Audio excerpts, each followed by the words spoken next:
Yeah, so when I tell you that I thought the latest events going on in the Tophiachu saga was finally going to be like the slap in the face of reality, the line drawn in the sand, that was actually going to show Tophia that you can't always make life what you want to do, and sometimes you got to take responsibility for the things that you're doing at the moment before you could actually do what you want to do.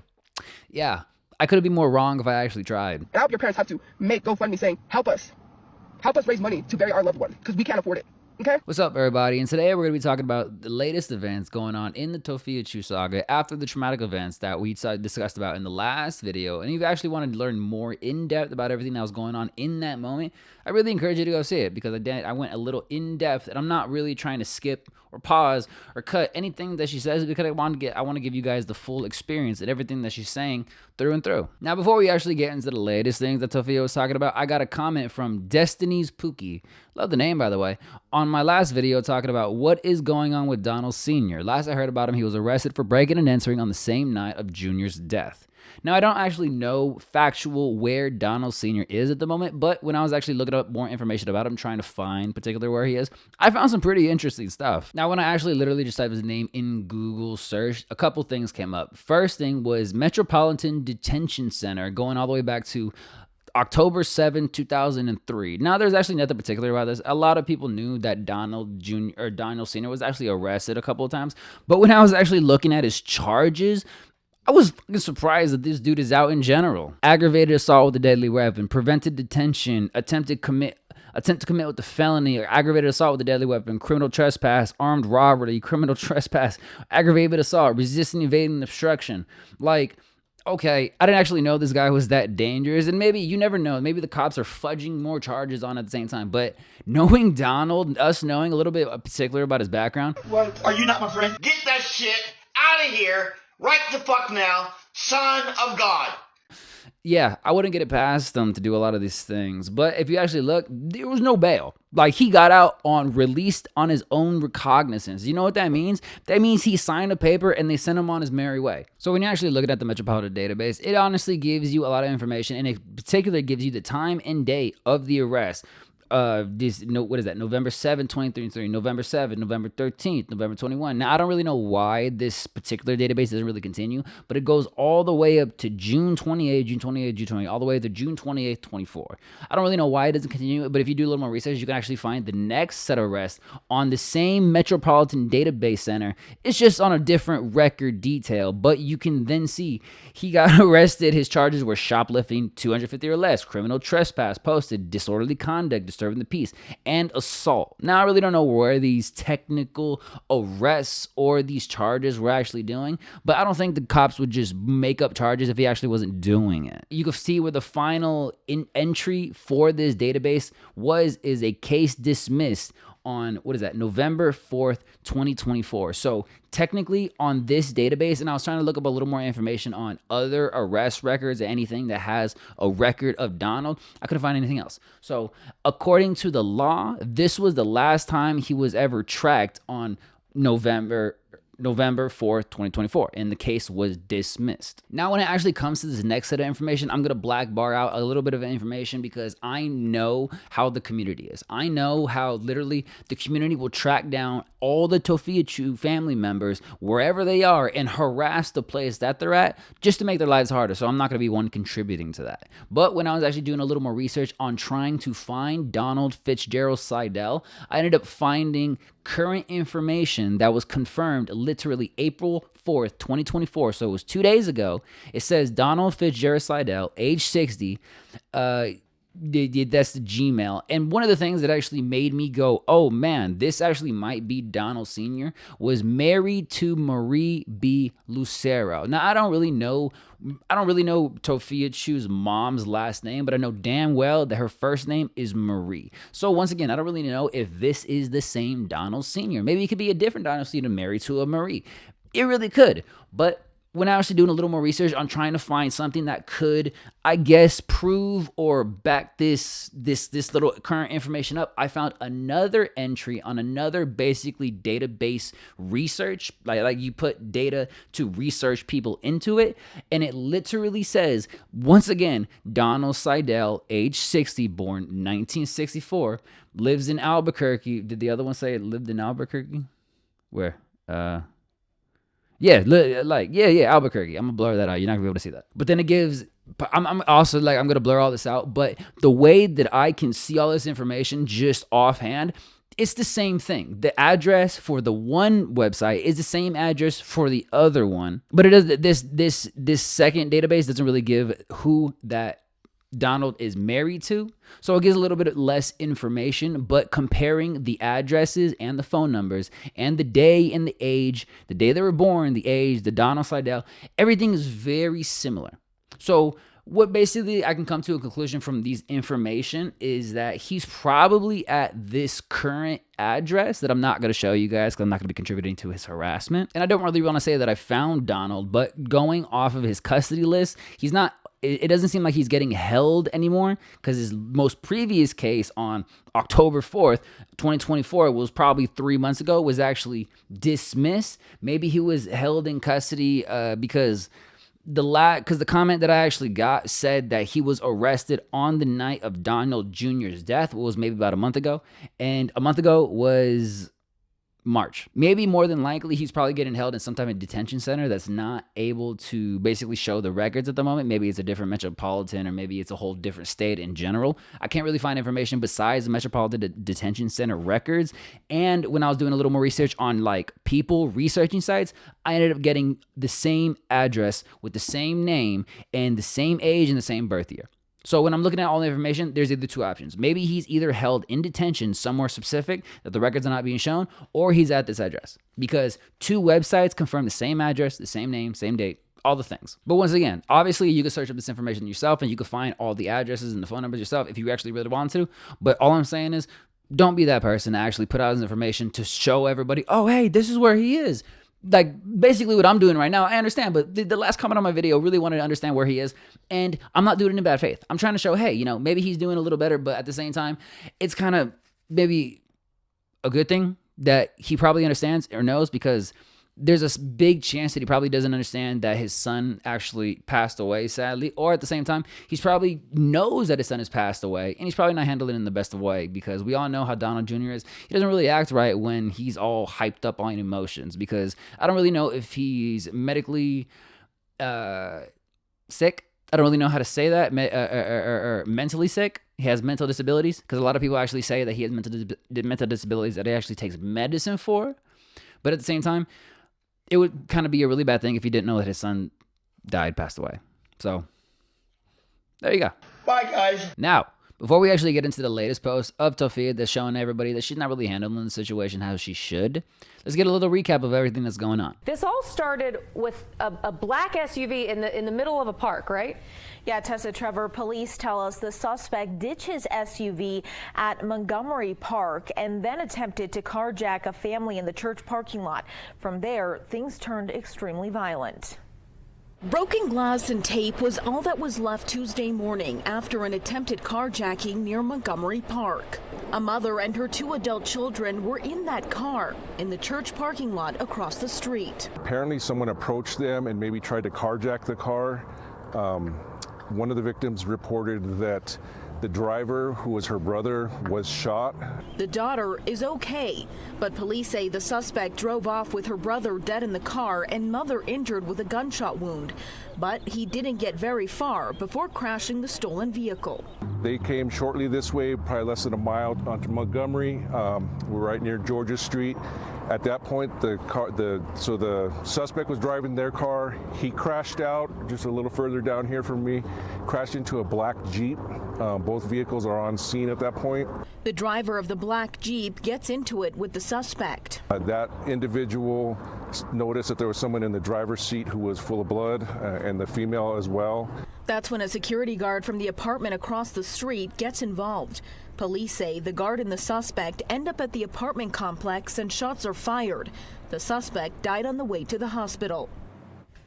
The mother, who was also shot, is still alive and was taken to the hospital. Tonight, police say this investigation isn't over and they're trying to figure out a motive. We'll keep you updated as the investigation continues. Tessa, Trevor, back to you. Now, when I actually tell you that I got really sad about the whole situation when I first actually heard about it, in the last video, I got emotional. Like, I'll be honest, when I was hearing Tophia cry, basically begging for her brother, wishing that none of this happened, basically trying to make up scenarios on things she could do, things she wished she could change, I honestly got sad because I'm not really getting sad for a lot of the things that Tophia has done in the past because we all know who Tophia is. She's not the greatest of persons, but at the same time, I think we can all come to an understanding that even though a person doesn't really act that good or they haven't really acted that good in the past, they're going through a traumatic event. And not only a traumatic event, they lost one of their family members, and not only one of their family members, their brother. Like, I understand it's a difference. Like, yes, losing a parent, losing a grandma, it's a lot tragic and it's very devastating. But at the same time, they're a lot older, and at some point, you got to understand that life takes a toll, and they're eventually gonna die.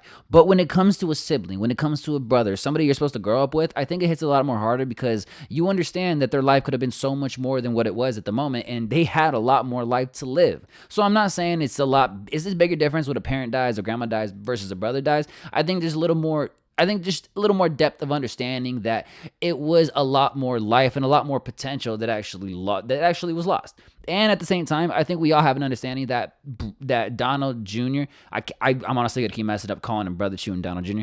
But I think we all have an understanding that Donald Jr. was the one holding the family up. He was the one getting jobs. He was the one going from job to job, and he was actually the one telling Tophia that, hey, if basically this whole streaming thing if it's gonna be detrimental to our family, then we shouldn't do it. So I told you need to cut your shit out. I didn't do anything. I haven't done nothing. You keep doing this online shit and it's fucking getting sketched out. I didn't do nothing. People shouldn't be trying to come inside the fucking door like that. Well, if you don't like that, then call the police. I'm not gonna call the police. Well, you shouldn't be in this situation.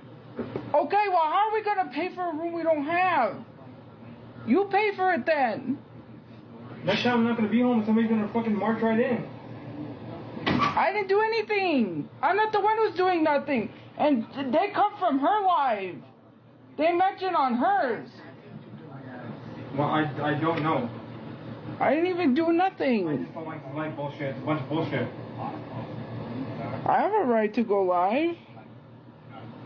Not when it puts everybody in fucking danger. He was one that I could honestly see that was holding the family together. Even though Tophia was the one technically making the big bucks, he was the one that had a stable job, and that type of income, a stable job income, is the type of thing that you have to have on record to get an apartment, to get a hotel, to get any type of stable living situation. You can't put TikTok as your job. I mean, unless you can, but I don't think there's really that much of a stable income compared to an actual 9 to 5. And I think we have an all understanding that Donald Jr., he was the one holding the family together in that sense. Not money, then move. I'm tired of being blamed for crime when I have no control over it. Like, it sounds like in that interview about Montgomery Park, they're blaming me for the crime. There was a lot of stuff always happening. Like I said, that girl that was screaming bloody murder, and the police never showed up. The guy that was swerving in his car, that had nothing to do with homeless people, by the way. And it's the fact that if you can't afford to move, then work with what you've got and stop complaining about public places. You chose to live at a public place. No one told you to live there. You chose to live where there's a public place. That's why I'm not going to live by public places, because I already know. I want to be where I'm not near a public place where I'm safe. And here comes the Reddit. They're going to share this and be like, oh my god, she's attacking the people that live there. Let's be for real. The Reddit shares every freaking thing. And yes, I did comment on DDE's post. Why are you stalking who I comment on? I didn't tell anybody I commented on Daily Driven Exotics post, so why are you stalking me? Yet you claim that you're sharing information that people need to know, but yet you're stalking me. It's crazy. Like, I can't even get an ounce of rest without people literally posting something. I have to care about my safety now because my safety was put in danger, and nobody cares. Nobody cares. But when things happen to them and then they start getting threatened, all of a sudden, it's like, F this. If someone's threatening you, you need to take this seriously. You saw what happened to my brother. Stop putting yourself in unsafe positions. Don't respond to people. Ignore them, please. Get offline. Do not engage with people that make threats because you're asking yourself to be put in a situation like my brother was put in. And it is terrifying. I don't like that people are making threats. Don't make threats to people while defending me, especially violent threats. That is not okay to be threatening violence on someone while claiming you defend me.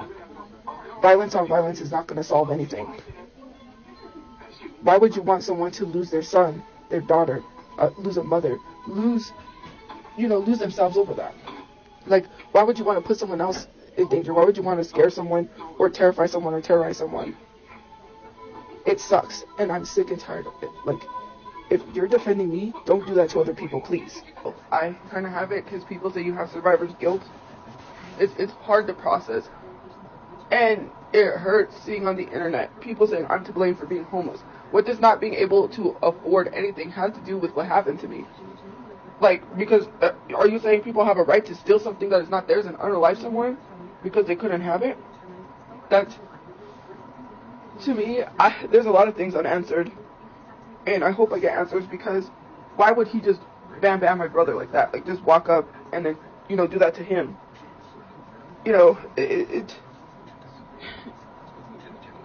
I can't process that. I can't process it. I thought about it because I was like I said, I've always said this, that he couldn't get in. So maybe that's why he did that, because he was mad. The doors were locked and because he couldn't get in.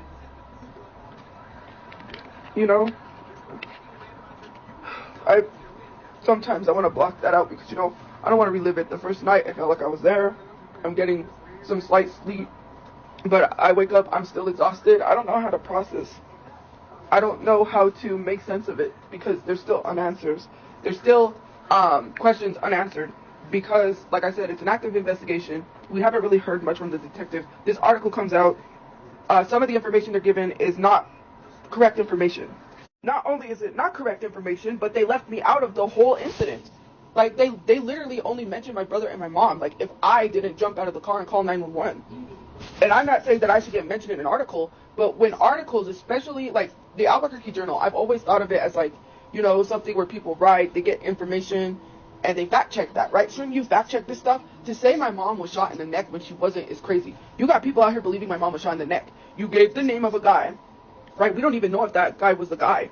Because to be honest with you, so much stuff happened to me in that moment when he was doing what he did that, it's hard for me to kind of picture what he looks like.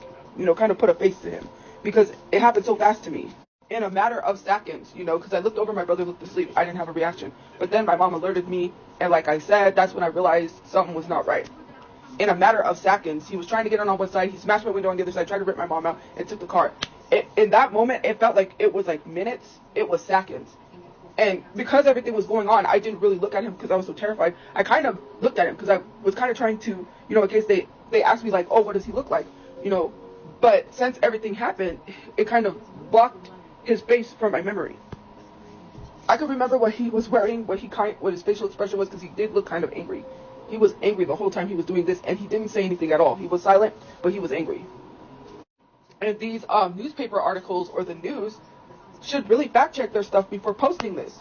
You didn't even mention me in the... I can't sit here and act like, oh, we didn't do any of that, we didn't cause any of that. You literally, and there's a furniture review, there's a review where someone said that they got into it with a curly-haired big girl. Oh yeah, fat phobia in the comments. Oh, in the reviews, sorry. You were being fat phobic to me in the reviews, saying that you got into an altercation with a big curly-haired girl over a piece of furniture. You saw someone was selling your girlfriend's furniture. Let's not lie. Oh, I got into it with you over a piece of furniture I was selling that was your girlfriend's? I don't even sell furniture. Where would I get the furniture from in the first place? These reviews are beyond disgusting, and it's so ridiculous. I can pull up reviews from other places. You really want to go there? I'll pull up a review from every single place that I've lived at, including my apartment. You want me to pull up reviews from all the places that I've lived at to show proof? I'll document from the time of my apartment to the other place that I've lived at, from the other place that I've lived at, from the other place that I lived at. I'll go through a whole timeline and literally post reviews from each place in order so you guys can see exactly what has been happening to me. You want to sit here and say that that's not true? How about I show it to you to your face before you see it's true? And you guys better see these Insta stories, because let me tell you something. I am not posting this again. So if you choose not to see it, that's because you choose not to hold yourself accountable. Let's be for real. I'm so tired of people saying, well, I didn't get to see it. Too bad, so sad. I'm not reposting any of this. You see it now or you don't see it. And I'll make a whole video making sure people see it. Let's be for real. If I have to reach out to a large YouTuber to get my story out here, to show the harassment, the docs, the threatening, oh, that's another thing. I was called a cop caller, but yet people want to call the cops on me, threaten me, and then call the cops and say I threatened them. When you make threats to me and you tell me the most violent things and then say you're going to show up, is it a threat to say that I have a right to use self-defense? Because that's not a threat. If you're threatening to show up to where I live and you're making very violent threats, I have the right to use self-defense. I'm so sick and tired of people saying I don't. I'm done. I'm done. If I have to get a large YouTuber to get my story out so you guys could really, really see what has happened to me, maybe then you'll listen, right? You'll see it then. Because no one wants to listen if it's me, but they'll listen if it's someone else. You choose not to see the stuff that people are doing. Then you're going to say, I didn't see the reviews. I didn't see your Insta story. Watch, my Insta story is going to go away. It's going to go away in 24 hours, and then people are going to say they didn't see it. I'm so sick and tired of people being picky and choosy with what they want to see. It's selective, and it's bothering me. You want to be selective? Well, I ain't going to be selective. I'll share everything. There's even the video where with that kit that was sent to me in DoorDash. It's documented. There's documented video where I was swatted by police and my dad was frustrated with the police and said something needs to be done. There's that on TikTok too. Let's not do that. Enough is enough. I don't even know what the hell that is at the end of her story. Now, while she's actually talking, I'm making a couple points of what she's actually talking about in the video, but one of the things that she's actually talking about is she blamed public places for gun violence, talking about nobody cares about her safety. When in all reality, I can understand her argument talking about gun violence being a problem in public places and it being kind of dangerous because a lot of strangers there and you really never know what's going to happen. That's why a lot of people always told you in the first place, kind of blaming you for the whole situation that's happening in general, is that you didn't take precautions to actually get your family in a safe environment and you just let them be in a terrible, dangerous environment with the opportunity or the tragical opportunity of gun violence happening. That's why everybody's kind of blaming you in the first place, because they're saying that you had a lot of opportunity to actually change your environment. You had a lot of opportunity to either get a cheap hotel, a cheap apartment, some type of in place. You could have gone to a homeless shelter. You could have stayed at maybe a family's house. Some type of opportunity. You could have done something besides literally sleeping in your car in a park where you more than likely know that it's probably dangerous area. You don't really understand where it's going to be. Like, I think specifically they were staying outside a church parking lot. So in all reality, I can understand where it probably felt a little more safer, but you got to understand being outside in general, just sleeping in your car, no matter what, is dangerous. Because no matter where you live nowadays, yes, you got to understand that everybody has guns and there's a lot of gun violence nowadays. But if you, I talked about this in the last video. I talked about this in the last, and this honestly doesn't even involve it. But at the same time, this is why a lot of people target her and a lot of people harass her. If you are a public figure, if you know that you are an infamous public figure where everything that you do is hyper analyzed, hyper criticized, and people are literally trying to look for you, trying to find you, dig in your background, trying to understand every little facet of your anatomy to harass you and take you down. If you know there's people out there that are basically doing that, then you have to overprotect yourself. You have to take even more precautions on trying to get yourself out of the public eye or trying to get yourself out of harm's way so people can't do these things to you. But in all reality, that doesn't even have anything to do with what she's saying. Gun violence, I can understand that. But you're blaming everybody else for not caring about your safety, when in all reality, everybody was telling you months and months and months that you can't be homeless. You can't be sleeping outside your car because something's going to happen in general. And over the past months that she's been homeless, this is not the first instance of people messing with her. She's been harassed by people throwing stuff at the car, tapping on the windows, leaving notes on her car. There has been different events that actually showed her that she's touchable, that she's not invincible. People know where she is. They look for her no matter where she is. So she should move. She should get someplace where she's out of the public eye or nobody absolutely knows where she is. She's using her brother dying to sell this hoodie. First of all, my brother was murdered. What am I supposed to do? He was just murdered almost a week and a couple of days. A week and 1 day or a week and 2 days. This happened a week ago. What am I supposed to do? I'm not supposed to talk about my brother being murdered because the internet was so heartless and how they're saying I'm attacking everyone. No. All the people that turned on me are now saying they're so sorry because my brother passed away, saying, I don't like her, but I'm sorry. That's not empathy. And to say, oh, well, we don't have to like her, but we still, no, you don't have empathy, because if you sit here and say, I don't like her, but I feel sorry for her, that's not empathy. I am so sorry to tell you this. It's a hard pill to swallow, but you need a reality slapped in your face. That is not empathy. And if you think that's empathy, you need to rethink what life is, because you don't know what empathy is. That's what scares me, is the violence out there. It's no place for anyone to be living. Albuquerque is so violent, and I will never get the Reddit for sharing how dangerous the park was. Obviously, the park we stayed at, there were some things that happened, but it wasn't really that dangerous. If it was that dangerous, why'd you stay there? My brother felt safe to stay there. To literally blame me for violence that happens every day out in the streets because y'all would call places we would stay at. That's why I had a green screen in the background. Y'all would get me kicked out of places and then say it's my fault that I didn't get a place. I would have got a place, so y'all would have called the place and got me kicked out. And then you never want to take accountability. The Reddit is still going back and forth and fighting with someone who just watched her brother die before her eyes, and they say she's using her brother dying to get money. How am I supposed to navigate life? How am I supposed to live life without my brother? You know, I have to wake up and remind myself he's dead because I wake up, you know, I was at the hospital and I was eating gummies and I said, oh, I need to save him so because he's going to come, you know, maybe he might want something and I realize, oh, he's not here. What more do you have to do to beat me down? I'm already beaten down enough as it is, but you still want to beat me down even more. I'm exhausted. I don't understand why this Reddit is going back and forth trying to prove that all they're doing is sharing information. All they're doing is sharing stuff to let people know about me, but that's not the case. You're harassing and stalking me, and then you go and repost my stories and then start arguments in the comment section. It's so crazy. Like, can you not leave somebody alone? Jesus Christ. Why are you so hell-bent on proving yourselves? Like I said, what I was told about being asked to leave because they're going to have issues with us paying the rent does not mean that the comments did not contribute. They literally told us.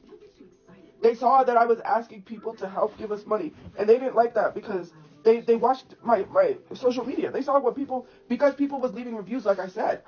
Obviously, you guys never want to take accountability, and you're still continuing. Like that Reddit, like I need to report that to the detectives and the people be like, look, this is putting me in dangerous situations. That Reddit needs to be taken down. It needs to go. It's not helping someone's situation. I don't care what post they take down. I don't care what they do, but they're putting someone in danger. It doesn't matter if they say, oh, well, we didn't allow this week. I don't care what you allowed and what you didn't allow. What you did do is put me in danger. You did post photos of me at the library. You did say all of this stuff. If it was about the truth, when my mom had her Reddit and was literally sharing the truth and people were seeing y'all was lying, you got her Reddit taken down. Like, if you're really doing what you're supposed to do, you wouldn't be trying to get people's stuff taken down. I have so much proof that you guys were stalking and harassing me. It's crazy, and then you want to act like, no, you wasn't. Okay, well, I'll hand it over to the police and see if no, you wasn't. Okay, maybe they can investigate, because I got to take my safety seriously now. My brother was unalived, and we still don't know why the man did it. So, someone's not going to listen until they get put in a situation like me, and then something happens. Let me tell you something. You don't want to be in this situation. People are already getting threatened to be pew-pewed. I don't agree with. If you're supporters of mine, why are you threatening people like that? Because that's not supporters of mine. Why are you threatening violence on people? Knowing what I went through, why would you want someone to go through that? I wouldn't want someone to go through that. You guys need to seek help, because threatening violence on people is never the answer. I don't agree with that. I don't agree with threatening violence. It's not going to solve anything. We don't need to repeat their cycle. We don't need to do what they do to us. What they did to me, I don't need to do that to them. And they leave nasty comments. They only think they're hurting me, but they don't think they could be hurting other people in the process. Imagine someone that lost a family member to a homicide or gun violence, and you're over here being like, well, you put yourself in that situation. That guy unalived my brother from what I believe. You know, there's still an active investigation, and I don't even really know why the guy did it. But for me, my belief was because he couldn't get into the car. It was locked. Imagine telling someone it's their fault because some guy couldn't jack a car that was not his and unalived your family member, but you put yourself in that situation. Because he couldn't take something that wasn't his. That's like that is beyond messed up to even say. Like I don't get it. I will never understand how heartless people are. There was someone that literally left a message in my hidden message. Well, if you don't want the help, then give the money back. First of all, where did I say I didn't want help? Second of all, can you let's be honest. People switched up because my brother died, and now all of a sudden they feel sorry and they want to help. Where was all of this help when now we're getting a place, now we're working on getting things? Oh, now we're getting everything because my brother's dead. That is so crazy. You are so heartless. You're a heartless human being. And I hope you never have to go through something like this. If I was packing and I see you take a photo, I'm just gonna pop, okay? I have to look at these comments, these usernames, these people that made this horrible profile picture of my brother, because now they got even more ammo to talk about my dead relatives so I can snap, and then they'll be like, well, why did you say this horrible? I'm gonna just, get the help that I'm getting. I will be having the funding to go to therapy, so me and my mom will have available funds. Anytime we need to go to therapy, it'll be paid for. I'm just gonna wait on these ribs. Finger licking. I want barbecue ribs, okay? I had practically I was like, Burger King, I didn't really want a Big Mac from McDonald's. And, I had like Taco Bell and fried chicken and Long John Silver's, the chicken plain. So I was like, it's about time I have some barbecue ribs.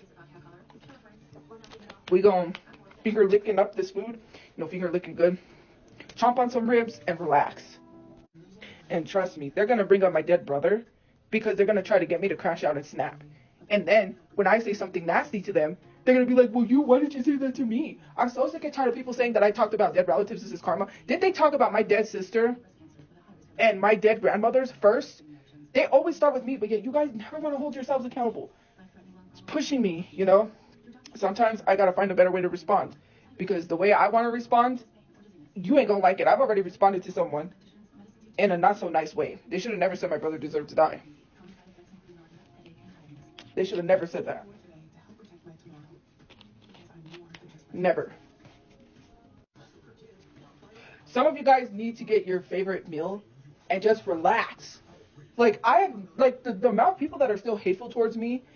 First of all, if I want to talk about my situation as long as I want, I can. I'm so sick and tired of people saying I'm using my dead brother to get money. That makes absolutely no sense.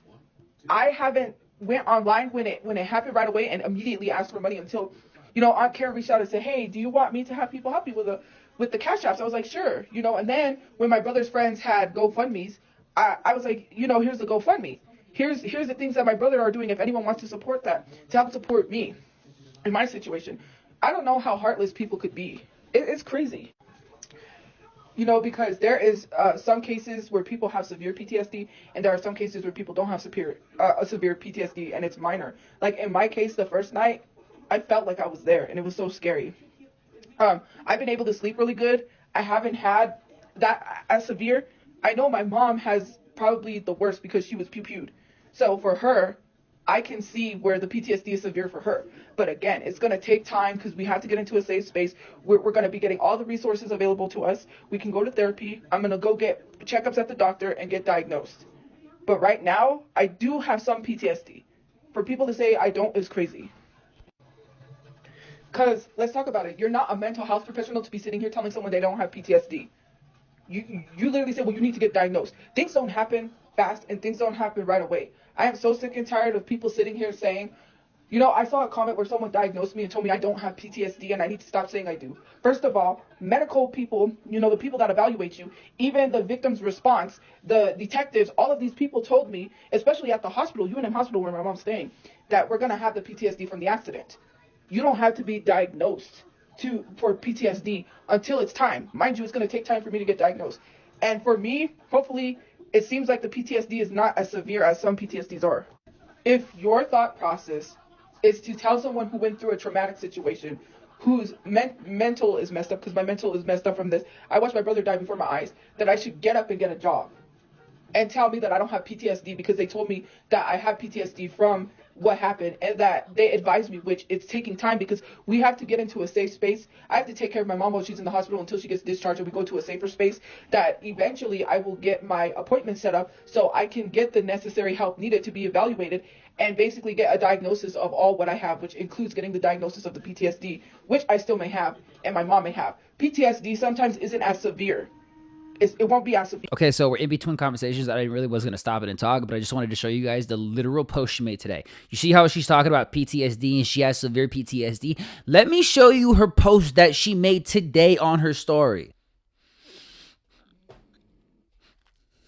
She posted that. And I can understand, yes, you're trying to have fun and you're trying to post. That is a very particular post to post right after your brother dies. I'm not saying she doesn't have PTSD. I'm not saying she doesn't have whatever she says. It's just so odd timing. It's just wow. But I was gonna say something, and I literally forgot what I was gonna say. Also again, because I'm so, like, people say I don't. I appreciate the support, and I'm so thankful for those of you who have donated, supported, reached out, asked me if I'm okay. Sorry I haven't responded, hidden requested messages. There's a lot of negative messages, so I don't really look at that, so I'm sorry. Okay, so I opened up a hidden requested message, and it was someone saying my brother deserved to pass away. And yes, I did say something nasty. And I'm not even gonna hold you and hold back when I tell you what I said, because I know she's probably gonna share it. She's probably gonna say, look what this girl said. I told her the only thing she's good for is being a human shield. Yes, I did say that. And to tell someone who is grieving, to literally tell someone who is actually grieving, overseeing a family member unalived in front of them, maybe you shouldn't tell people stuff and leave them alone. And stop trying to get a crash out reaction or reaction. Then she tried to play it off like she didn't hear me. So I yelled it again. I said, maybe this time you will hear me if I scream it at you. I didn't say it, I thought it, because I thought maybe if I yell it at her, she'll hear it. And I did. And I said it again. I said, the only thing you are good for is being a human shield. Now, look, I know some people are going to be angry. Some people are going to be mad at me. Some people might not even support me. But I got to be truthfully honest. Stop pushing people's buttons.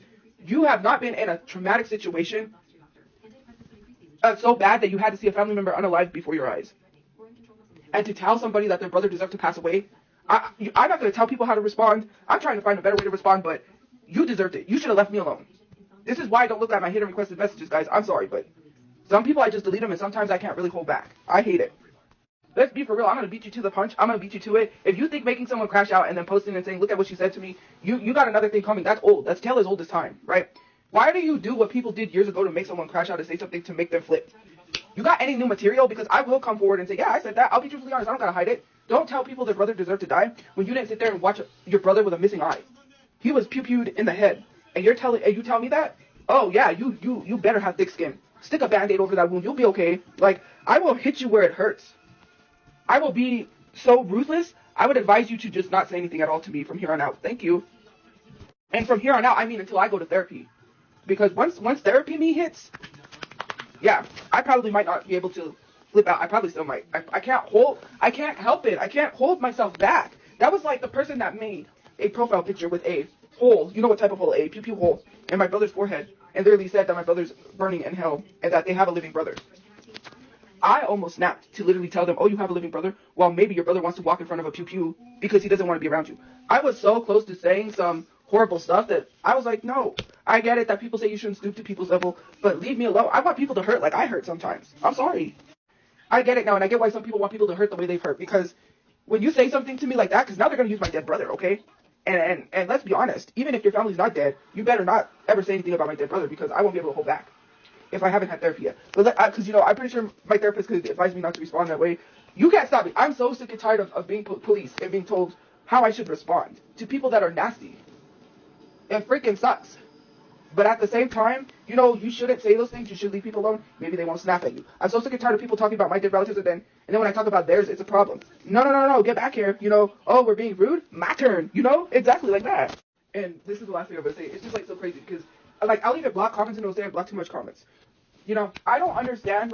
There's someone who and here's another thing, and this is not geared towards someone who was reaching out to me yesterday asking me about if I would ever move and that. I'm specifically talking to those ones that don't think I can take care of my mother. Can we not do that? Mother. I don't like this, narrative. It's not even a narrative. I hate it. I'm going to say it. Stop talking to me like if I can't take care of my mother. My brother is gone. And you think that you're concerned for my mother and not the person that I was talking to. Don't take it that way. Other people have been talking to me as if they don't believe I can take care of my mother. Stop. I'm so pissed off by that. Enough. Actually, I'm going to continue from that because I said it was the last thing I was going to say, but then I thought about it because I'm so sick and tired, and this is not the person I was talking to because I know they were genuinely worried. There have been other people that is like, she needs to go to a home because I don't think she can take care of her. When we get a place and I continue to keep the place and I'm paying for the place and I'm feeding us and we're cooking and we're living a good life, you're going to see I'm so sick and tired of people treating me as if I can't take care of my mother. Let's cut the bullcrap. Let's stop. Leave me alone with that. I'm so sick and tired of people treating me as if I can't take care of my mother. I've been at the hospital every day taking care of my mother, filling out this paperwork, helping us get housing. Me, while my mom's laid up in the hospital bed. You better stop, right? So yeah, she literally confirmed what I said in the last, a couple minutes ago, that she's saying that a lot of the comments may not have been actually the reason that she actually got evicted from it. Maybe it would have been that, maybe it was the actually, not paying rent. But, the comments probably did contribute to somebody actually paying attention more. And then they actually saw that, maybe it was a stable situation and blah, blah, blah, all that. But did you literally see how she was talking about her food? Did she literally see how she was literally bragging about something she was eating? She hasn't eaten for so long. And she's using this time as a relaxing situation. She's trying to portray this whole scenario as her going through such a devastating thing. She's now finally taking the initiative to try to really relax. Okay. You really got to understand how that makes you look. I'm not saying it's your fault. I'm not saying you don't feel bad. I'm not saying you don't have PTSD. But when you're kind of talking nonchalantly and just telling everybody to fuck off when they can literally see that you're not doing the correct things or you're not taking the proper time to grieve, and you're just doing whatever you want, you can't really blame everybody. So you can't really blame everybody for basically telling you that when you keep talking about the situation, that you're literally using it as content, just to keep profiting off your brother, when you're not really taking the time to grieve. Okay, what I actually mean, I want to give you guys a little bit of example of what I actually mean by grieving. Because not only Tophia was affected by this, Donald Jr. had friends. People actually cared about him. He was actually part of a car club. That was one of his hobbies. He really liked that. So he went to a lot of car events. He was part of a car club. But if you actually do a little digging, not going to implore you guys. I'm actually going to blur out the username because I really don't want you guys to actually find it. But you can actually see in this couple of pictures that Donald Jr. had friends, and they are taking the proper time to grieve. They're actually showing Donald Jr. the proper respect and not busting it all online, attacking everybody that's attacking Donald Jr. and Tophia. Because you gotta understand, at some point, no matter what you do, no matter how many times you attack everybody, no matter how many times you defend anybody, no matter what you do in this basically tragic scenario, you're not going to look good if all you're doing is attacking everybody that's attacking you, because you're not taking the proper time to grieve. But look, you can obviously, oh God, like I really I can't look at this dude without feeling extremely terrible. But you can obviously, you have pictures, you and Don, pictures of Don. Can you please send them to me for a mom so they can make a memorial piece? Like, came to see Mama. I think maybe that's, I don't really know whose car that is. But look, you can honestly see that I'm not really too sure if these are his friends, but you can definitely see how they are taking much more of a sincere approach on trying to portray Donald Jr. in a good light and trying to actually portray the grieving process on how it actually should be. Like, I think that is the actual park that it actually happened at. So you can see that there was flowers. There's some type of memorial thing put up in honor of Donald Jr. And I actually found a clip that I don't even know if it was a memorial service. I don't think it was a memorial service, but it looked like a car meet that a bunch of car guys actually came together to honor Donald Jr. And you can actually, if you actually pay attention, you can pause it like at a minute and 47 seconds, I think that was that. But you can actually see Tophia in the background at this car meet. So I really think this was like a group event that was honoring Donald Jr. and his love and his hobby for cars. We at the Shell, about to take this cruise up the mountain. My boy Donald. We leaving here at 2:30. Show up and show the fuck out. Feels like I know we're all gonna be hungry out here. Yep. I ain't covering the tab. The Subaru Club just showed up. The love for my boy D in this community is wonderful. All my peoples is there, chilling. It's for you, Don.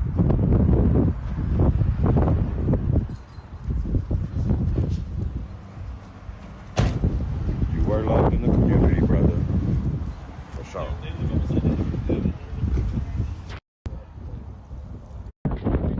Boy Donald was loved. They starting to show up and show out.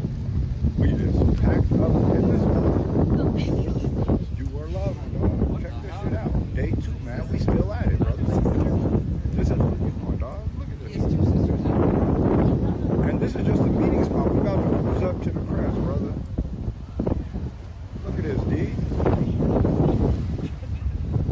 Bruh.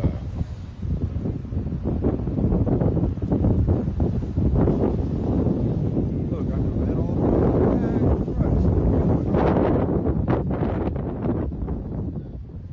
That's easy. Look, I ain't got your fucking sister here with me, homie.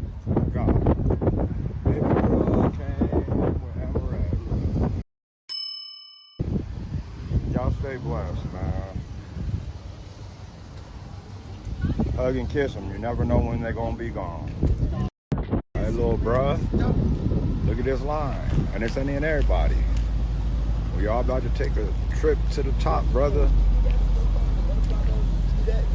No, I had a couple of my homeboys help me, but I didn't have the shop do it. Me and 2 of my buddies did it. Oh, gotcha. And I mean, they gonna keep coming. We up at the top. Check it out, Don. Look, man. And they still pulling in. We about to fill up the fucking mountain parking lot too, dog. They still coming, man.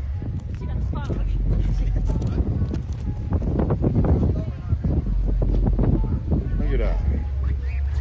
And I mean, they are still coming, dog.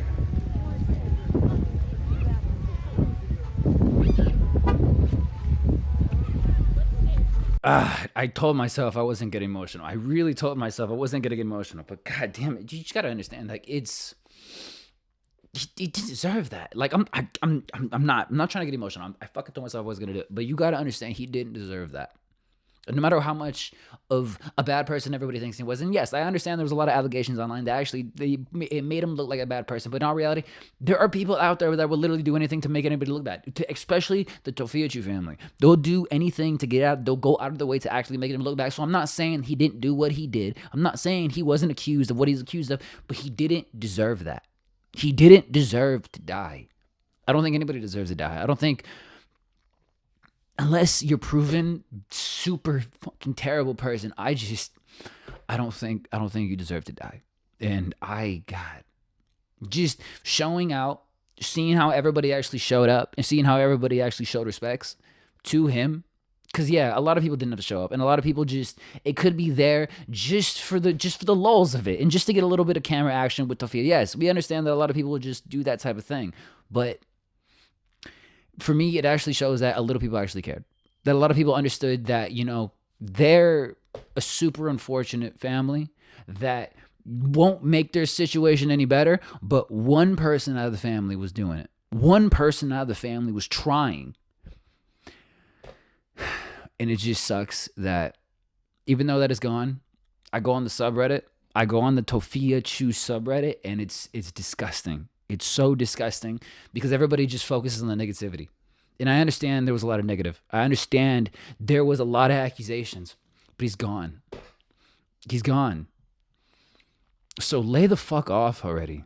Just lay off. I didn't like the guy. I don't like Tophia. I don't like a lot of things that she does. I don't like what she's doing in this situation. But it's not about her. It's not about her. And every single video that we actually saw, she's just making this whole situation about her. She's making everything about her. She's not getting mentioned on the news article. She's not getting all the proper help, and everybody's attacking her, and nobody's actually giving her space. Nobody's leaving her alone. When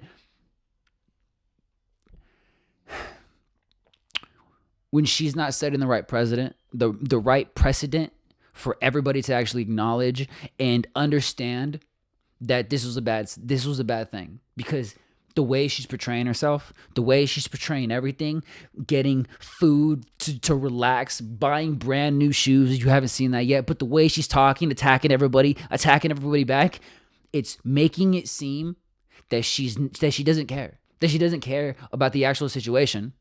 Because yes, I can understand after a certain point, you stop crying, you stop feeling so sad that you cry every day, but you're still grieving. I understand that. But it doesn't seem like anything like that. It seems like she just doesn't care. She doesn't care about the situation anymore. And I understand that on a certain level, you go numb to it. You go numb to it, but it's not that she hasn't gotten numb to it. She's not focused. She hasn't focused on it yet. She hasn't. Because in the next couple of clips, at the end of the video, we're going to get into the latest post that she posted today. Like I showed you in a couple of minutes ago, I showed you one of her posts. We're going to get her to the post today, and it's all just crap. It's all nonchalant crap. His friends, his car buddies, maybe friends that didn't even know him that well, they're posting memorial pictures of him. They're posting grievance pictures of him. And what is she doing? Everything but that. I've already adjusted on my Insta story. If anyone gets mad at me and says that I'm spending money improperly, first of all, any food that I've been buying is with a gift card. Other than that, I can't divulge any information. I got people monitoring my page to make sure me and my mom are safe, and I'm not saying information I'm not supposed to. And these are real life people.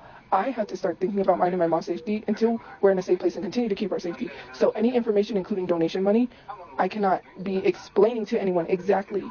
I have not been improperly spending anything. It's none of anyone's business what I'm doing with any money. At this point in time, it's still an active investigation. So until we know why this guy did what he did, I got to keep myself safe in case somebody else tries to come and harm my family. I got to keep my family 100% safe. So any information I can't divulge. I can't update anyone. Sorry. Just, please, guys, if you're going to help, just send money and help. If you don't want to send money and you don't trust me, oh, well, fine. I don't care. Don't help me or do. Because why are you helping me and then you're yelling at me, getting mad at me? I have to keep my family safe. I'm sorry. I really can't say what I want to. Because if I say certain things to explain myself, I'm being monitored. And then I get calmed down on for putting my family in danger. So sorry. Like, it's already too much. I just really need to talk to a therapist. I really do, because no, I can't even say that because TikTok will take me down. Anyways, I can't divulge any information. Planning of living or dead people, I cannot divulge any information for safety reasons. Please be respectful. Please. I've already had enough. I'm stressed. Thank you.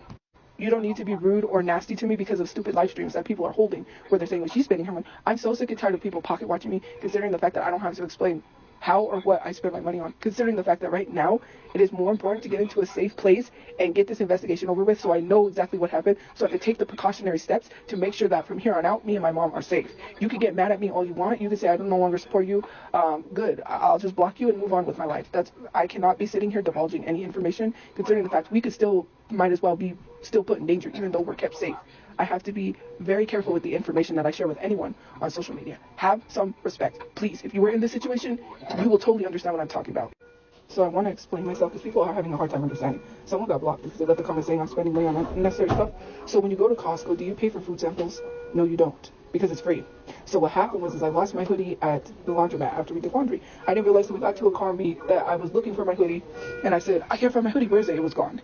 So I said, I need to get a hoodie. I didn't have money. Someone sent me money at the time for the hoodie, but I couldn't go get one right away. And so I said, let me see if I can request a sample because I got this ad for a Stevie Nicks hoodie and see if they'll accept it. Let's see if they're doing samples. They were doing samples. I requested for a free sample, immediately approved.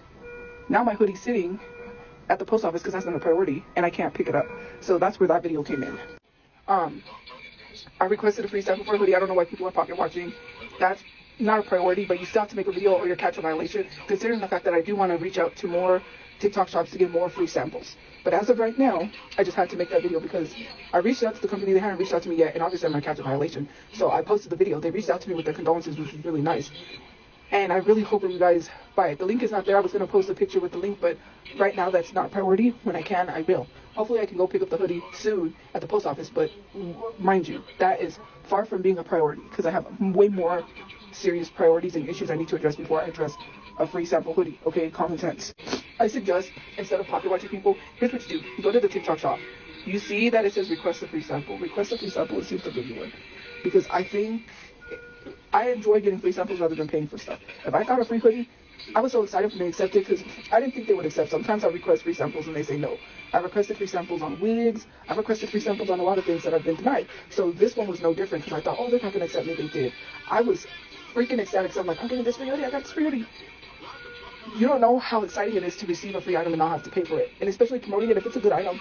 Shoot. And especially even if it's not good, I'm going to tell you it's not good, even if they sent it to me for free. Concerned with it is this company not reaching back because they said that they have no customer service and not caring in my situation.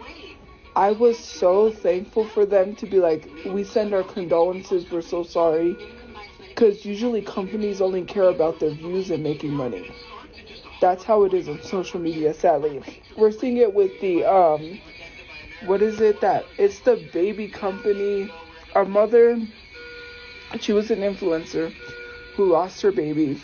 And in the moment, I guess they wanted their bassinet back that the baby was in and said, well, since you can't make content, would they give us the bassinet back while she's grieving and processing the loss of her baby, and they wanted their bassinet back. But then they addressed it. They said that wasn't the case. I don't know. It's a whole thing. There has been mounds and mounds of video of people saying, well, I can't promote this product because I can't promote this product because I'm going through something and the company never reaches out. There's been instances where this girl literally, I don't know what it was a wig or something. Anyways, in the process, the company ended up doxing her. A company from the TikTok shop doxed this girl's address because of what she said about the company. Like, that's crazy. Anyways, I'm very thankful they reached out to me. I appreciate this company when I'm able to better promote them. And I don't have that much priorities. I will. But I'm so thankful that they sent me a free sample. I know people are not responsible for triggers and stuff, but when people come on live streams calling or making fun of someone's crash out when they have mental illness, it just bothers me because it makes me think of like how people view my father in a sense of like his mental illness, and how I wish people would just understand. And having friends with mental illness is not enough if you're not doing the research to learn about it. Like, to literally mock and make fun of someone and say, oh, there he goes crashing out again. Like, it's just, we're all going through it mentally hard. And I just don't like that. I really don't like that at all. People need to really educate themselves when it comes to mental illness. And I don't know. For me, there was a lot going on, and it's stressful. It's really stressful, but people need to be kinder with their words and be a lot nicer. That's all a lot of us want. Anyways, guys, happy Valentine's Day again. Stay safe and be happy. This is exactly what I'm talking about. She's talking about nonsensical things that doesn't even matter, and she's trying to justify everything she's doing to everybody else. When she even says it herself, "Oh, I can't divulge any information because we're doing a whole investigation. So I have people watching my account. I have people watching what I say, so they don't even want me to say anything else." So in all reality, there are multiple people, probably the police, her family, the therapist, the investigators. They're all telling her, "Don't say anything online because of the whole investigation." But what does she do? She still talks about it, and but instead of talking about it, she's just telling everybody, "Oh, we can't talk about it," but you're doing it completely wrong. They're telling you not to talk about it. So what do? You talk about telling everybody that you can't talk about it, but you're still talking about it. You just, once again, not focusing on the priority of actually grieving like the actual friends are. But I want to jump to the things she's saying that her family, or that everybody else doesn't really understand that her father has a serious mental illness. Let's just go back to reading the charges that we were reading earlier. The little aggravated assault, preventive detention, attempted to commit a felony, aggravated assault, criminal trespass, armed robbery, criminal trespass, aggravated assault, resisting evading and obstructing arrest of officer. Okay, yes, I can understand that mental illness will make a lot of people do a lot of wild things, but at the same time, I know a lot of people with mental illness, people with mental disabilities, people that honestly don't function correctly or whole mentally, which is completely understandable. But what's not understandable is I don't think a lot of mental illness forces people to commit crimes, which start with crash outs. Because personally, I don't really think anybody comes from, sitting at a computer desk, doing their normal thing, and then they just go commit aggravated assault with a deadly weapon. They don't really do that. What does they do? They get built up, and then they crash out doing all sorts of types of things, and then they commit the big crimes. I'm not really trying to make fun of his mental illness, because in all reality, yes, he probably has some serious mental illness that lead to him doing certain things that are out of turn, but mental illness doesn't make you commit crimes. If that's the case, then a lot of people with mental illness would be in jail. Everybody with mental illness would be in jail because they go commit crimes. No, the mental illness that you probably refuse to take care of, go to a doctor, get the proper meds for, or continuously take your meds for, if you just refuse to deal with your mental issues and illnesses, those mental illnesses and issues get worse and worse and worse because you're not taking care of them, and then you go commit the bad crimes. In all reality, you have to understand that you can't just do a lot of these things and expect everybody to just keep looking at you as just a mental illness person. At some point, you kind of got to take a little bit of responsibility for everything you're doing, and you just can't continuously blame everything on mental illness. Like in all reality, if I'm in a car crash and I'm having a panic attack and I crash somebody and they come up to me and be like, "Why did you crash?" "My anxiety. I'm so sorry." You can't blame me. It's the anxiety. No, you're dumb. I'm the dumbass that crashed. You're the dumbass that doesn't take care of the mental. Okay, you're not a dumbass. Excuse me. But you're the person that doesn't take care of the mental illness. You don't take your meds. You don't take everything correctly. So what do? You build up and build up and build up and build up until you crash out, and then you go commit the crimes. Let's be a little real here. That's why a lot of people are telling her that he doesn't really take care of these things that he should be doing at the moment. We don't even know where he is. Probably, maybe he's at that one place I talked about. But he doesn't take care of the things he has to take care of, so he doesn't crash out, so he doesn't commit crimes. I think it's pretty simple. Eating breakfast. If you hear any noise in the background, I'm at a place eating breakfast. But one thing I want to talk about is that I don't owe you guys anything. I don't have to show you no receipts. I don't have to show you anything. Considering the fact that you keep talking about this GoFundMe, I have no control over. My brother's friend has total control over the GoFundMe. Let's be 100% real. Let's be honest. If you think that I'm spending any money from the GoFundMe, how is that possible considering the fact I don't have access to it? And when things are going to be planned, he has to go pay for that, right?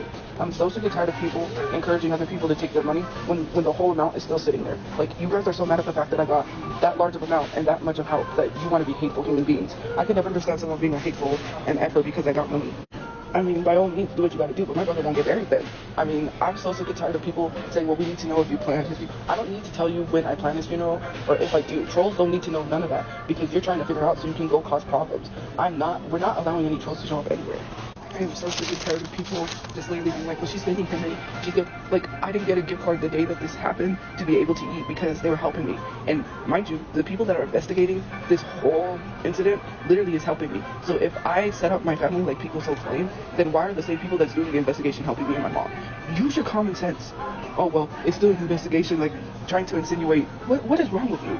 And then you got some freaking fan account trying to insinuate that because I care that people think that I did it, that means I did it because it's still an investigation. Oh, she spoke up, she cares, so that must mean she's putting energy in it because she must have really did it. No, maybe because I'm defending myself and you're a weirdo human being for literally being on the internet, being obsessed with me and having these fan accounts and making multiple of them after you got blocked. Because if you have one follower and one following, or you have a small following and you're a fan account of mine, that must mean you made a new account because you got blocked for something that you said. So you make another account and start harassing me even more. Like, do you got a life? My brother's dead and you're still harassing me. I've done more than you guys probably have in the past week since this incident happened. I do have a lot of stuff that I have to get done besides working on a project to get my mind off things. You know, because I have to get things done. I had to plan a lot of stuff. You know, well, not plan, but you know, I still have to fill up paperwork. I still have things that I gotta do to get stuff done. When you're still sitting here saying, well, you need to step up and get a place for you and your mom. You don't even know what I'm doing, and it's none of your business. And for the trolls who are sitting here trying to say like, oh, well, you need to show us this, you need to show us that, we need to see a receipt. First of all, I don't know why people who didn't donate to a GoFundMe are complaining. You didn't donate to the GoFundMe, so why are you complaining? Thank you. Like, you're complaining for other people for what? So they can take their money? I mean, of course, by all means, if you want a refund, get a refund. My brother won't get married. That's just that. If you believe that I'm spending money I'm not supposed to spend, you must be funny considering the fact that I don't have access to that. All of a sudden, you still try to find a way to make it seem like I'm scamming people even though I don't have access to it. You know what? People want to talk about how bad it is to attack and go after locals and how all of this stuff, since what happened to my brother, where was all these videos when this stuff was happening? This is the stuff that I get annoyed with, is that people now want to speak up and say, oh, now it's bad. My brother got murdered, and now you all want to care. And I'm not saying to the ones that donated who are nice. I'm saying to the ones who switched up. And it's now all of a sudden like, this is gotten so bad. Like, you watch Joshua Block go around and literally attack, assault people, scream his head off. You literally have a mental breakdown. And on top of having a mental breakdown, has psoriasis, or what is it? Or, you know, from drinking himself away, and now all of a sudden you want to be like, oh, it's bad to go after locals, and now you want to speak up about Daniel Larson? No, you switched up. Where was the energy when you were doing it before? Oh, now it's bad? Because I know for a fact people are mad that they can't say that I scammed people because I literally don't have access to that GoFundMe. So you're trying to find a way to make it seem like I'm spending GoFundMe money. First of all, that money that was raised, you think because the money was raised they instantly give it to me? That's not how it works. My brother's friends are helping out, and the money will go towards what it needs to go towards. And it's not any of y'all's business, and I shouldn't have to be updating y'all on money that you shouldn't be concerned about because you didn't donate in the first place. I will never understand a hater. Someone who is still trolling even though y'all fail to acknowledge or fail to hold yourselves accountable for why my brother is dead, and then say it's not y'all's fault to an extent. I mean, you wasn't the guy, but you still harassed me to the point where my family couldn't get anywhere to live. Let's be for real. And then you're gonna sit here and act like you're perfect human beings. You're the worst human beings on planet Earth. The bandwagon switch up is crazy. The only reason why you switched up is because other people started showing empathy and being kind. Otherwise, you would still be haters, you would still be hateful. And the fact that some of y'all are still sitting here saying that I would set my family off because you're so mad at the fact that I'm actually a victim and you don't want me to be a victim because you think the situation is gonna have people give me more money. Your thought process, and I know why people are mad, is because you think that I'm finally gonna get the money that I need for all my stuff, and it bothers you. Why does it bother you? If people choose to donate out of the kindness of their heart, that's not your choice. You ain't putting money forward, so why are you complaining? You can't complain if you didn't donate. I am so sick and tired of a person who doesn't even help someone, who doesn't even show empathy, literally still complaining about something they didn't even do in the first place. I didn't see your name on the donation, so why are you complaining? And it's so crazy to me how people expect to be all in my business when it's none of your business to begin with. Oh, we need to see that you plan the funeral. No, you don't need to see anything. You need to leave me alone. Do you know how it's still an active investigation? I don't know why the guy did what he did, and I'm still could be in unsafe territory, be put in danger. I don't like any of you B-words that continue to harass me and didn't leave me alone. You are the reason why my brother is not here. You didn't do what that guy did, but you didn't leave me alone.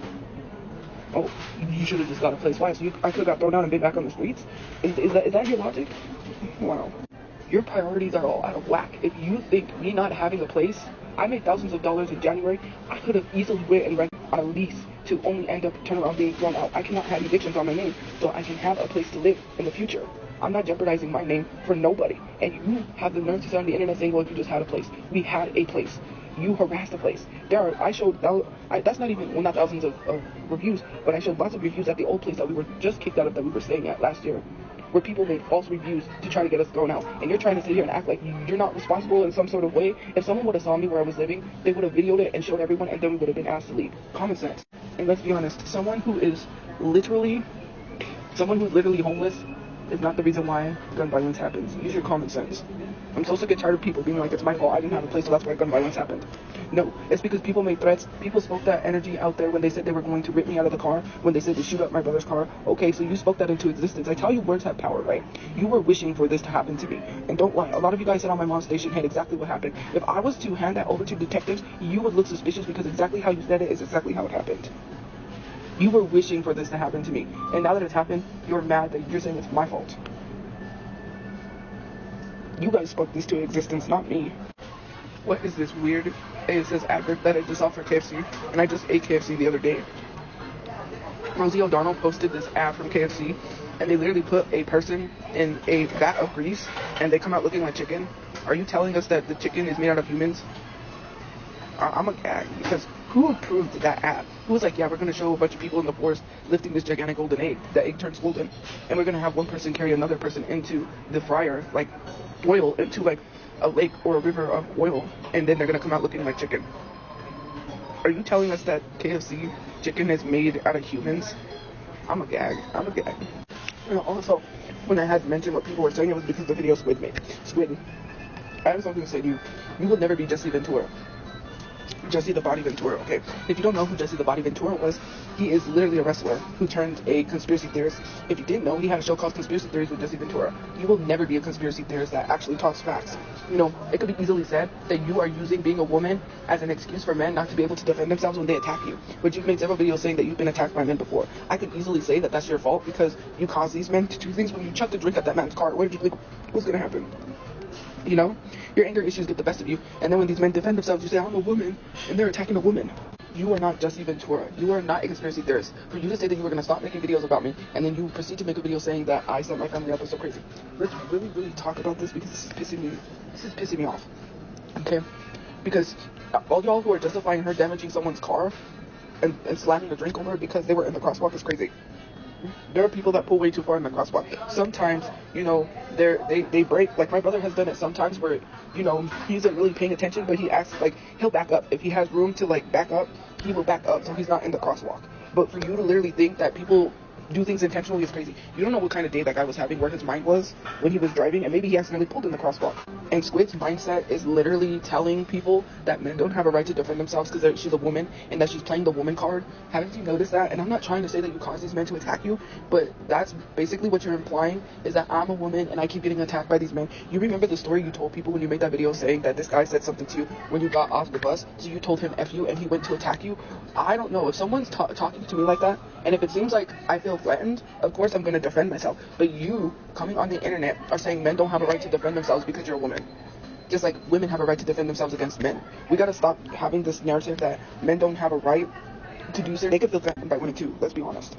This falls into the category of men can't get SA'd. Men can't be in abusive relationships because men are supposed to be strong. Men are the ones who are stronger than women. So if a man cries, it's not manly enough. Or if a man defends himself, oh, he's too violent because he's a man. Sometimes, yes, in certain situations, men can be that. But in certain situations, men can't. And they have a right to defend themselves. So you making that video, literally having the nerve to say that I set up my family, well, maybe you should rethink your anger issues before you get into another fight with a man. Because I'm pretty sure that's not the last time you're going to hear a story about her getting into a fight with a man in Albuquerque. I'm sorry, you literally have a whole crazy ASS stalker that is literally stalking you and doxing you. How do I not know that that man didn't come from Squid? Because she has crazy people surrounding her, you know, right? Like, I don't want her drama, and she needs to keep that over there. Why do you have my name in your mouth when you have a crazy stalker who is literally doxing you and made that fake account? And when people started accusing me and my brother of that account, you literally deleted the whole video. You only said in one comment it wasn't us, and then you deleted it after I told you to make a whole video saying we were not behind that account. Because just deleting the video doesn't like, you need to go on a video and say, hey, that's not them.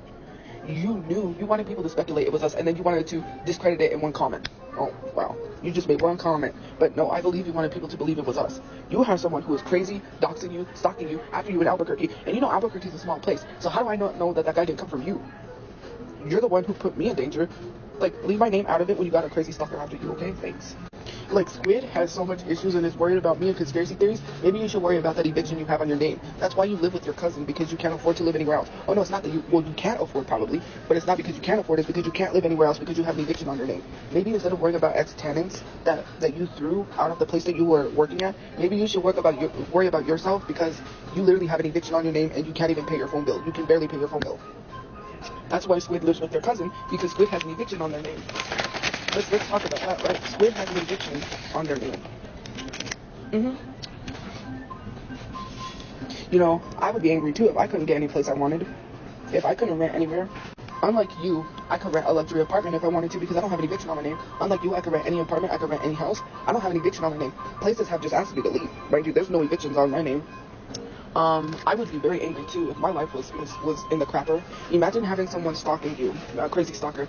Imagine having someone literally being a crazy ASS stalker that's stalking you, and you have an eviction on your name, and you can't even pay your phone bill, and you're mad as hell. And so the only thing that you think to make money, because your life is that low that you can't even afford bills, so you think, I'm gonna come to the internet and I'm gonna say this girl set up her family so I can make some money off the creator fund.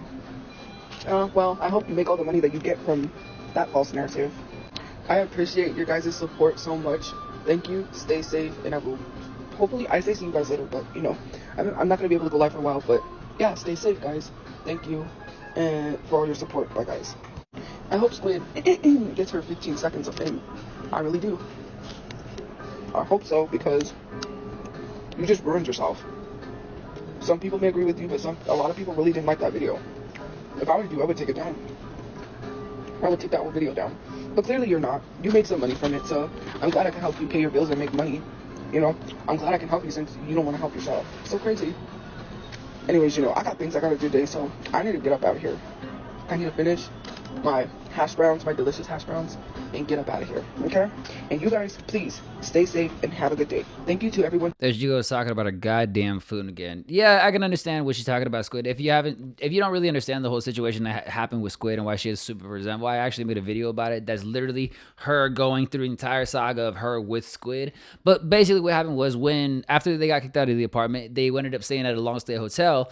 And when they were staying there, they destroyed the room, basically made it a mess. And when they were finally kicked out, when they were finally kicked out, one of the employees, Squid, was working at the time and took pictures and videos and basically gave us a play-by-play of all the things, all the scenarios, all the situations that was going on with the Tophiachu family at that time. When I was actually looking at Squid's profile the other day, I can honestly tell that I don't really know what's going on with Squid personally, but she is going through her own little hectic thing because she has been posting a lot and she's kind of responding to a lot of comments. I don't want to say crashing out, but she's definitely not being normal. But besides all that, none of that is even the real point, because the only reason Tophiachu is talking about it because she's super resentful about it. And I can understand Squid talking about Tophia again after pausing for a super long time, not talking about her, and then suddenly randomly talking about her when she's talking about when she's going through a terrible situation. Okay, I'm just gonna say it because it's been bugging me since it happened. I think this whole Tophia situation, the carjacking, the shooting, is incredibly suspicious. Because why didn't he shoot everyone in the car?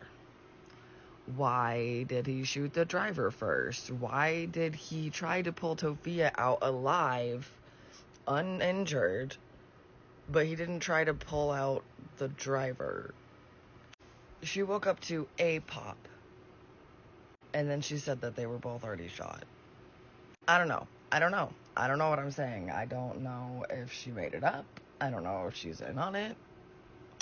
I don't know. Something doesn't feel right. So yeah, I can understand Tophia being a little upset about that, but at the same time, everybody's talking about it. Don't be mad at one person specifically just because you have a little bit of bad past with them. Everybody's talking about it. You got to understand, now that you're going through a super traumatic thing, everybody's going to have a little bit of an input to say about it. But I want to jump back to a couple of things that she said in a couple of videos before, telling everybody that if they don't want to help then with the funeral, then her brother won't get buried.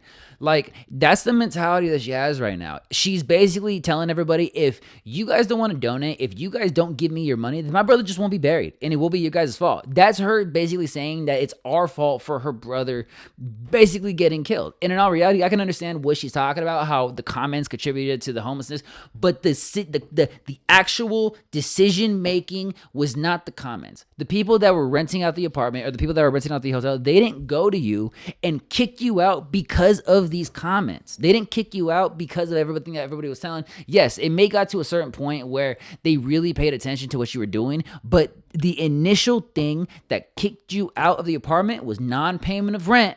And then what probably led to that situation they were probably paying more attention to you because of these comments. Everybody talking about a certain person and how they're so bad, so detrimental to a company. The people that run the company, if they're getting all these comments, they're not going to do anything to you because of the comments, but they are definitely going to pay more attention to you. And whatever you do in that time that they're paying attention to you, if they deem some reason to kick you out for anything you do, they have a valid reason to do it. Like what? Non-payment of rent and then destroying the whole fucking place. But I also talked about this in the last video about everybody switching up now that her brother's dead and they actually want to help him. But in all reality, everybody wanted to help you in the first place. Yes, there's an understandable group of people that really didn't like you and they were looking for your detrimental at any point. But there was also a group that were fans. Like, people actually cared about you. And yes, you did a lot of stupid things, but they looked past that. People cared about you in the sense of donating money to you and trying to give you advice of stop not paying your rent so you don't get kicked out of your apartment and a hotel. And then at the same time, when you were going through the homeless situation, they told you not to be homeless. They told you not to stay at parks. They told you not to stay in certain areas because it was dangerous. And in general, you have to have some place because, again, you're an infamous type of person. And when people are literally looking for you to make your life detrimentally harder, purposely, you have to protect yourself a lot more than other people have. God, mouth dry. What I'm actually thinking about the situation, one of the honest things that makes me irritated is the fact that she keeps blaming everybody for the situation that's going on. While, yes, I can understand that there was multiple things at play, gun violence, you not being able to contribute to an actual place, maybe you couldn't afford it, maybe you just didn't want to get it. I can understand that. But I think that you have to understand that it was a series of events that led to this situation. But what everybody's really getting on you about and what everybody's telling you it's your fault is this could have been prevented so long ago that you wouldn't even been in this situation that it happened. I've explained this a bunch of times, but I'm going to explain it one more time because we're almost at the end of the video. It was not your fault that it happened, but what was your fault is that you had money saved up that you were either saving up for a hotel or you were saving up for an apartment. We don't really know what you were actually saving up for, but you bought makeup palettes, you bought fast food, you went to Comic-Con, you did things that cost money. You paid for insurance, you paid for tags, you did things that cost money. While yes, you could understand that you have to do certain things like tags and insurance, you probably could have skipped out on a couple of those and then got a solid place to stay, and then got a 9-to-5, and then actually worked for the responsibilities and trying to get everything done so you're not homeless. That's why everybody's telling you it's your fault. Maybe you could have done certain things differently, but in the base thing that you could have done to negate all this situation was not spend so much money that you were actually spending and just get a basic hotel. And maybe you would have lost a lot of money. Maybe you would have lost some money paying every single week just to stay in that Motel 6. Yes, we understand that it costs a lot of money. But what would you rather have? Paying for a Motel 6 every week or your brother? I'm not going to make you answer that because I know you're not going to see the video, but I think it's a very easy situation and decision to make. Yes, it would have been a hard decision to make to part with the money. But with as much money as you're saying you're making on TikTok, if you're making thousands of dollars and you're doing all this grand thing, or you plan to do all these grand things, or at least your brother could have got a better job, it could have been a better situation than what you were at. You could have made a little bit of sacrifices now to get a little bit of benefit later. But the problem was you didn't want to make any sacrifices. You didn't want to sacrifice now. You didn't want to sacrifice then. And you didn't want to sacrifice anything in the future. So you just did what you wanted. And you kind of made everybody pick up the slack, like forcing your mother to literally sleep in the car, like cramped up all in the driver's seat, forcing your brother to get an actual job, an actual 9-to-5. So he was probably the one that I was actually having the stable income on these applications. And what did you do? You just continue to make TikTok videos. You continue to be a social media influencer while completely ignoring all the responsibilities that everybody else has to do, and you just did what you wanted to do. Now let's talk about it because this is something that's annoying me. You're trying to pick fights with me for every little thing. And sorry I have it at the ground. Safety reasons. I'm so freaking pissed off. First of all, you're trying to find reasons and ways to pick fights with me. Like literally in the comment section, someone was like, I don't think she called the cops, which she says she called the cops. I'm not coming online to argue with someone who doesn't have a life and goes online and only wants to argue with me about when I called the cops. That still doesn't mean I did it, dummy. I'm so sick and tired of people trying to pick fights. You literally sound and act like the little kid from Arby that are always trying to pick fights for absolutely no reason. Like, get a life. Oh, I forgot. You could get one, but you don't have one. It's abundantly clear. Do not be harassing. And I know that Red is trying to get together with the guy that's running the GoFundMe. First of all, he has access to the GoFundMe. I don't. So if you want to have any meetings, because I am so freaking tired of this, if you want to have any meetings with someone who is helping me, you are harassing. And if you do not stop the harassment, I will be forced to have to take this to the police for my own safety, because I'm sick and tired of people, which I heard that the Reddit is trying to talk to whoever about mishandling of money. I don't have access to that money yet. The person who ran the GoFundMe has access to it. And I am sick and tired of you guys trying to harass people that's helping me. Continue with the harassment, and it's not that hard to find your guys' information and report you to the police. Because I am not going through this anymore. I have to think about myself. I am so sick and tired of people trying to be in my business about what money I spend. First of all, any food that I have ever bought has came from a Grubhub gift card. After that, it came from the cash apps people send me. I have a right to eat. I'm a human being. If I starve myself, I can possibly pass away from not eating. So I'm so sick and tired of people telling me I have no right to eat. Second of all, it's none of your business what I spend any money on, considering the fact that I have no access to any funds that were raised by my brother's friends yet, until I don't have to come on the internet tell you when I plan my brother's funeral or nothing. Nobody needs to be in my business because you want to show up and cause problems. I am not going to let you show up anywhere and start causing problems, start taking videos and start filming. Trolls will not be allowed anywhere. You won't know until months, maybe even years after, if I plan anything. It's none of your business. The only person who needs to have access to any of that information is a person who has a GoFundMe. For you guys trying to say, well, we need to get in contact with the person about mishandling money, you continue, and I will report you to the police for harassment. And trust me, because of the situation, they will take this very seriously. If you think nothing's going to get done, well, something's going to get done right then and right now, because I am so sick and tired. Leave people alone. This is your last warning. I've already got people's information from Reddit to provide to the police. I'm already going to provide it to the police because I'm not playing these games. Stop harassing people. Leave them alone. You don't need to know where any money is going anywhere. It's none of your business. Maybe worry about yourselves. Don't worry about me anymore. You continue, then you're going to start receiving problems. And not illegal problems, because I'm going to go the legal way. If you don't want police showing up to your job, because I'll make sure police show up to your job, just so your job knows what you're doing, or your house, I would suggest you leave me alone. Enough is enough. I've already had enough. I already wish that I could bring my brother back. I can't bring him back. He's dead. I'm so sick and tired of people piling shit on me and then accusing me of shit and saying that I'm mishandling money just because I'm not speaking. I'm not giving anyone personal information you don't need to know. I don't have to speak. I don't have to tell you. I don't have to talk. I don't have to update you on nothing. It's none of your business. I've already been through enough. Leave me alone. This is the last time I'm going to ask for this. Leave me alone. I'm sick of it. Leave me alone. You know, I'll be honest. In the first video, and even when I watched that, beautiful ceremony for Donald Jr., I felt sympathy. I felt really sad, but when I feel sad and I get upset, it's for Donald Jr. and everything he's going through. What is she doing? All my sympathy and empathy for her. I'm not gonna try to be mean, but I don't know how to feel about her anymore, because even though you just saw in the last video, she's using the police as her own. She thinks the police is her own police force. Like, yes, I can understand that a lot of people online are probably doing a lot of fucking messed up things and they're attacking everybody else, but they're not your police dogs. You don't just get to tell everybody, hey, they're doing this and this and this to me, and they're gonna do this, they're gonna harass this person. You should get them. They're gonna go to your work. They're gonna go to your schools. Like, girl, what do you think they're gonna What do you think they're gonna tell you when you bring all this information to the investigators? They're going to tell you to get offline. They're going to tell you to stop talking to these people, stop reacting to these people. Why? Because there are millions of people that are probably doing this. Millions of people, not millions, but like probably 100 people that are actually contacting the person, telling them, oh, you got to be careful of this Tophia. There are multiple people that are probably doing the same thing that you're talking about. So in all reality, there's no way that the police are actually going to go to everybody else and attack every single individual person. They'll probably do a little bit of investigation on the people that are doing all the harassment and talking about it the worst. But if you think that you can just write down names and keep collecting all these bounties and eventually give it to the police, and you're just going to scream harassment and for personal safety, that it's all going to go your way and everybody's just going to attack these people, all the police are going to attack the people, and you're going to have a happy dandy dory day laughing, telling everybody, I told you so, I told you so. Complete disregard for the actual situation. And she even got a little emotional at the end. I can't bring my brother back. I wish I could bring him back. Like, yes, I can understand you probably have a little sympathy for the whole situation that's going on, but where is it? You're talking about how everybody shouldn't focus on you eating and trying to relax and stuff. We're not focusing on the individual things. We're trying to look at everything as a whole. As in, you haven't taken the proper time to grieve. And even if you have on the back end, maybe in your own personal life, without being on social media, you had taken the time to grieve, you're still talking about the situation, talking about everybody's negative comments, basically putting a lot of energy on everything that everybody's telling you not to talk about. The police are telling you not to go online. Your family's not telling you your family's telling you not to go online.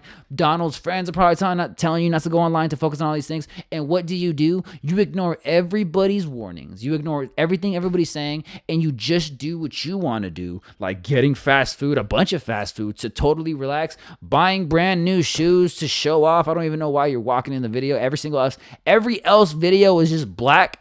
And then when you finally got brand new shoes, you decide to watch the video. Hey, I'm not gonna judge you. So I don't really know how to feel at this point, and I'm not really gonna tell everybody. I'm not really gonna tell anybody else how to feel. But just from the way she's handling the situation, like yes, in the beginning it was a lot more empathy and a lot more sympathy because it just happened, and we got a lot more raw emotions from her. But at the same time, now that there's been a little bit of time, now that there's been a little bit of a break, and we can calm down and understand a little more thoroughly, she's not doing anything right. She's not taking the time like his friends are, or properly posting good pictures or memorial services or even like poems like one of his friends were to honor Donald or properly grieve with him online, because that's what people want. People want to see you grieve. And yes, it's a little bit of a messy thing to want to see somebody do that, but being Tophia, being somebody that chronically posts everything that they do online, you have to understand why people want to see you actually properly grieve. When you post literally everything else online, and now that you're going through this super traumatic event, you refuse to post any memorial pictures or memorial videos or videos honoring Donald, or maybe even like something grieving for Donald. You refuse to post anything like that, but you'll proudly post your brand new shoes and telling everybody how you just ate finger licking chicken nuggets and stuff. No, like for me, I'm not going to say empathy and sympathy is gone, but you're not doing what you want to do. You're not doing everything you're supposed to be doing. And it's very hard to really feel that you're taking it seriously. Like I'm not saying that you haven't taken it seriously, but it's really hard to see that you're even affected by this still. If my brother or my sister died in that same sense, I was homeless and all that, I wouldn't even be online. No, nobody would. Everybody understands that she's doing this the complete wrong way. And even going to her latest post on Instagram, I don't want to say that she's not thinking about it anymore. I'm not saying that she doesn't care about it anymore.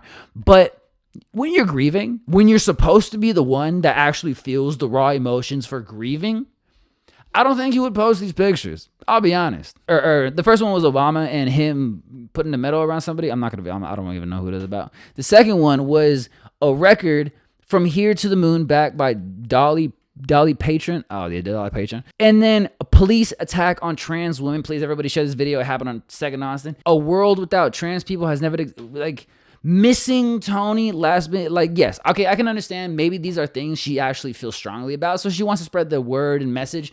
This ain't the time to do that. This is not the time to be posting about anything else except your grievance and except your brother that just passed away.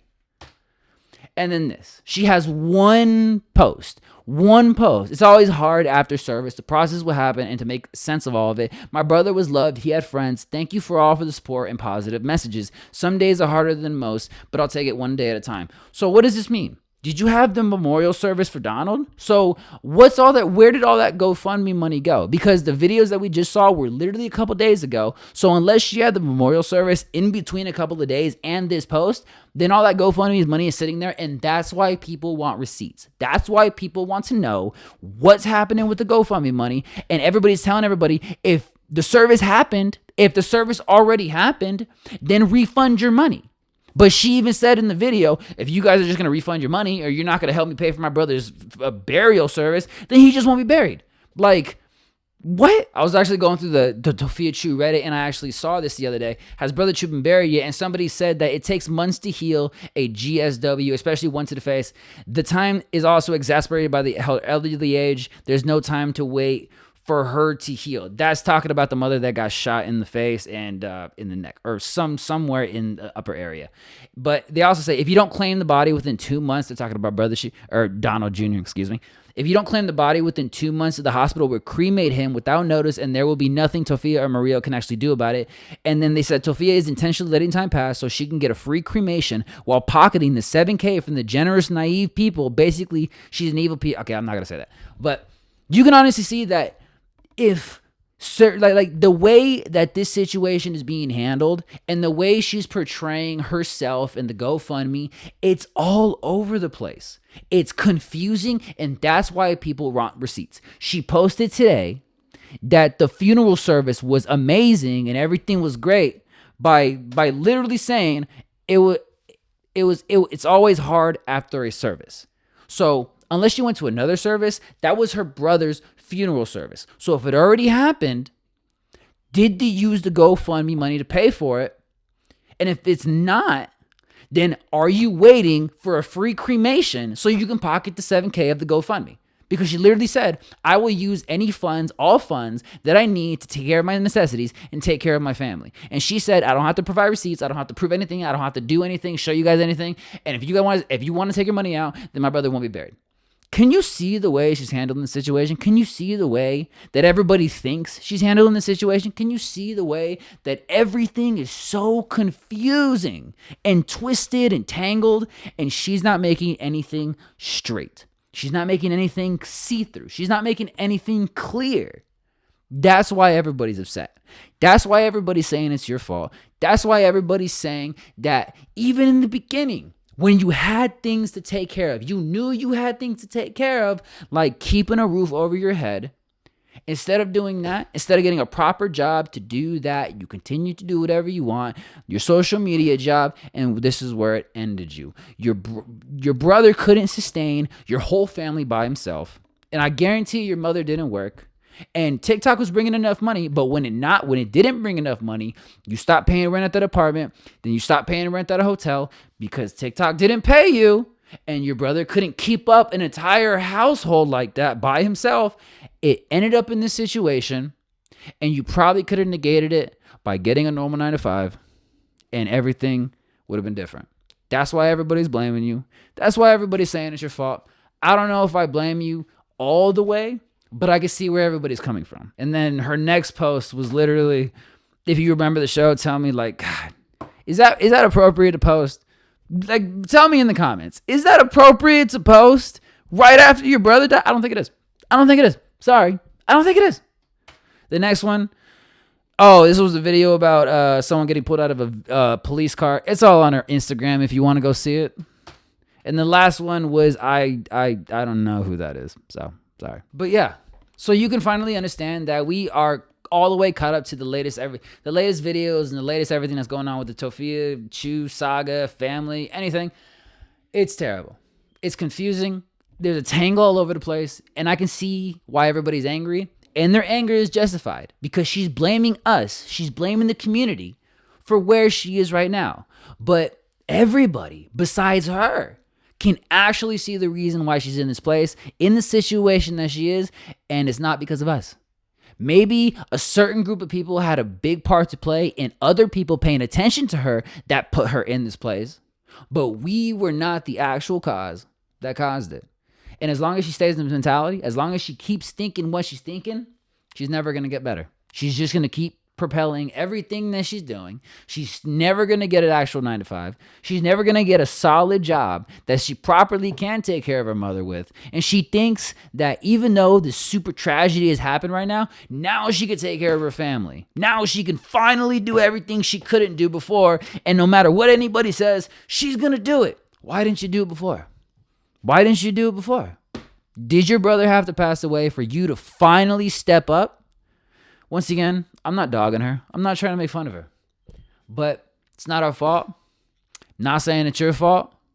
But if you track all the way back to when a decision could have been made to negate this situation, yeah, now you can understand why everybody's a little bit upset. Because you had an opportunity to change it, and you chose not to. You wanted to do TikTok, and well, it looks like you're still going to do that. So as long as you do what you want to do, and you take care of your family at the same time, because, not being mean, but now you only have to take care of your mother.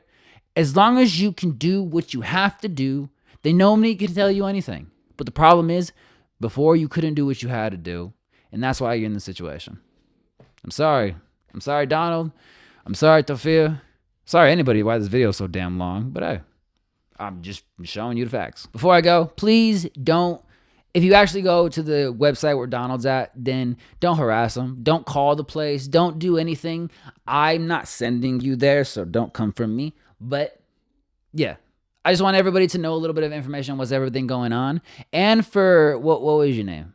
What was it? Destiny Pookie? There you go. I'll give you a little bit of information on what's going on. I actually was blah, blah, blah, blah. I'll give you a little information on what's going on with Donald Sr. But I was a little bit curious on what's going on with the two. I couldn't find anything concrete, but I hope that was enough to satisfy your little urge. So I'll see you guys in the next one. See you later.